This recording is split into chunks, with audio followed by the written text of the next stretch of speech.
আজকে আমরা গাড়ি নিয়ে বেরিয়েছিলাম, তো রাস্তায় এক ভদ্রলোক ফল বিক্রেতা, ওনার কাছে দাঁড়ানোর পর আমরা একটি ফল চাইলাম, দেখছিলাম উনি দেন কি না। তো দেখলাম উনি নির্দ্বিধায় কোনো মনে সংকোচ না করেই আমাদেরকে একটি ফল দিলেন।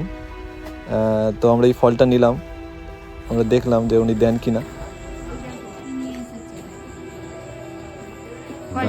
আপেল চাইতে আমাকে খাবার জন্য দিয়ে দিল। আপনি কি মন থেকে দিয়েছিলেন এটা খাওয়ার জন্য? মন থেকে দিয়েছি, মন থেকে দিয়েছে, কোনো খারাপ দেয়নি। তো গরিব মানুষের মন দেখেন, তার জন্য এর জন্য আপনাকে এটা পুরস্কার দেওয়া হবে না। কেন দিচ্ছেন? এটা আমার তো আপনার পুরস্কার।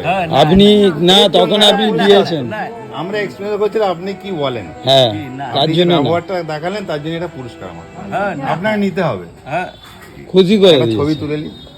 হ্যাঁ।